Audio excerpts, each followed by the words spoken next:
Lord Krishna Naman, my all dear student,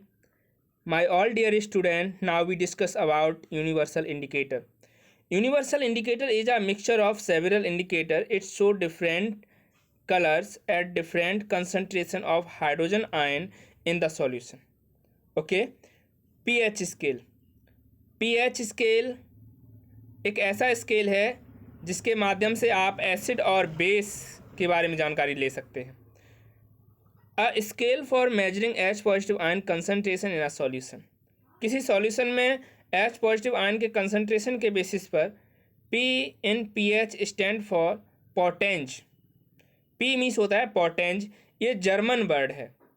पोटेंज कौन सा word है? जर्मन भाषा का शब्द है जिसका मतलब होता है पावर. पी माने पावर. ओके, तो पी एच इक्वल 7. अगर पी एच 7 है तो वो न्यूट्रल सॉल्यूशन है. पी एच लेस देन 7, यदि पी एच 7 से कम है देन एसिडिक सॉल्यूशन है. ध्यान रखना, यदि पी एच 7 से कम है, बिलो है, तो एसिडिक सॉल्यूशन है. और अगर पी एच 7 से मोर देन 14 तक है तो बेसिक सॉल्यूशन है. अब यहाँ पे देखिए CH3COOH, H2CO3, ये कैसे हैं? बीक एसिड हैं. और वहीं पर HCl, H2SO4, HNO3, hydrochloric acid, sulphuric acid और नाइट्रिक एसिड, ये तीनों ही कैसे हैं? स्ट्रॉन्ग एसिड हैं. हमने किसके बेस पे जानकारी ली? H पॉजिटिव आयन कंसंट्रेशन के बेस पे. कंसंट्रेशन मीन्स होता है सांद्रता. सांद्रता गाढ़ापन, कितना गाढ़ा, कितना ज़्यादा, कितना डेंस. ओके, बीक बेस की बात करें तो अमोनियम हाइड्रोक्साइड NH4OH जो है आपका बीक बेस है. वहीं पर स्ट्रॉन्ग बेस की अगर हम बात करें तो sodium hydroxide, potassium hydroxide, calcium hydroxide, ये तीनों ही कैसे हैं? स्ट्रॉन्ग बेस हैं. कैसे बेस हैं? स्ट्रॉन्ग बेस हैं. On diluting N acid pH कैसा हो जाएगा? इंक्रीज हो जाएगा. On diluting a base pH decrease हो जाएगा. ओके, अब यहाँ पे देखिए न्यूट्रल 7, वाटर जो है न्यूट्रल होता है तो उसका पीएच कितना होता है? 7 होता है. 7 से कम होगा तो एसिडिक नेचर बढ़ जाएगा. इंक्रीज मीन्स बढ़ जाना. अगर 7 से 0 की तरफ जाएगा, जैसे किसी का पीएच 5 है तो उसका एसिडिक 5 है.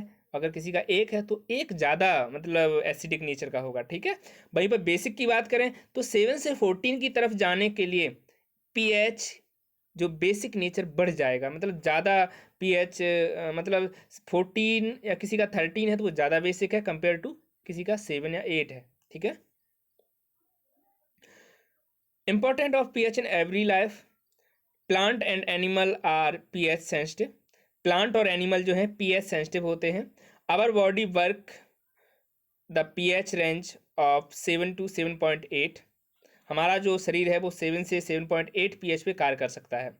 When pH of rain water is less than 5.6, अगर पानी की पीएच जो बारिश वाला पानी है, बारिश वाला जो वाटर है, उसकी पीएच 5.6 से कम हो जाती है, it is called acid rain. इसे हम अम्लीय वर्षा कहते हैं. ध्यान रखना प्यारे विद्यार्थियों, रेनी सीजन की फर्स्ट रेन, पहली बारिश में कुछ मात्रा एसिड रेन की होती है. इसीलिए सभी टीचर्स और डॉक्टर्स आपको पहली बारिश में नहाने के लिए मना करते हैं. इससे स्किन कॉरोसिव नेचर के कारण जल सकती है. स्किन के डिसऑर्डर्स हो सकते हैं आपको. PH of the soil. Plant require a specific pH range for their healthy growth. सभी प्लांट को ग्रो करने के लिए न्यूट्रल नेचर की आवश्यकता होती है. वो उदासीन मृदा में ही उगना पसंद करते हैं. ना एसिडिक होनी चाहिए ना ही बेसिक होनी चाहिए. यदि ऐसा है तो आप उसे न्यूट्रल कर लीजिए.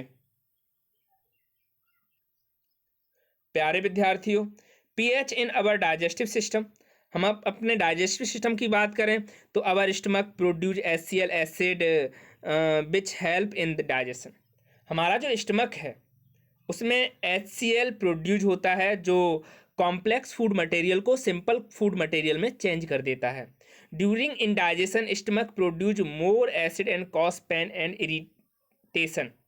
अगर हमने बहुत ज़्यादा स्पाइसी फूड ले लिया हमने बहुत ज़्यादा कॉम्प्लेक्स फूड ले लिया, देन हमारे शरीर में HCl ज़्यादा एक्सक्रीट हो जाएगा, जिससे क्या होगा, आपके स्टमक में पेन हो सकता है, आप इरिटेट हो सकते हैं। To get rid this pain people causes antacid mild base like milk of magnesia. जब आपके स्टमक में पेन होगा तो ऐसी सिचुएशन में आप कुछ बेस ले सकते हैं, वीक बेस ले सकते हैं, जैसे मिल्क ऑफ मैग्नीशिया।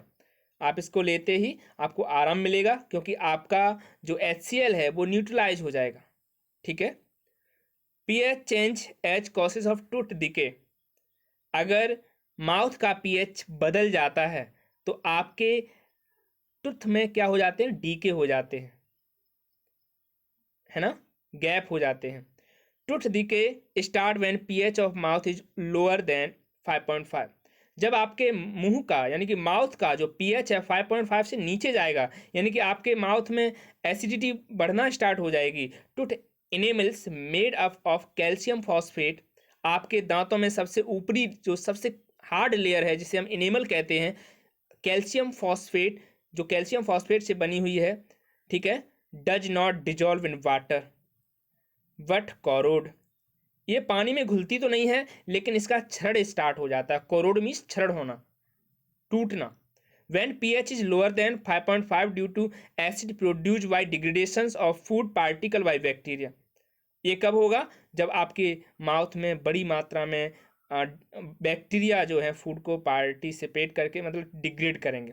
सीधी सी बात है, आप ब्रश नहीं करेंगे। यदि आप ब्रश नहीं करेंगे, आपके माउथ का pH गिर जाएगा, 5.5 से नीचे आ जाएगा। आपके माउथ में एसिडिक मीडियम मतलब एसिड की मात्रा बढ़ जाएगी और आपके जो एनिमल है वो कॉरोड होना स्टार्ट हो जाएगी। यूजिंग टूथपेस्ट, तो प्यारे बच्चों सभी टाइम पे टूथपेस्ट करिए। Tooth decay can be prevent, ये टूथपेस्ट जो है आपके दांतों के डिकेइंग को क्या कर देगा, प्रिवेंट कर देगा। Self defence bye animal and plant through chemical warfare.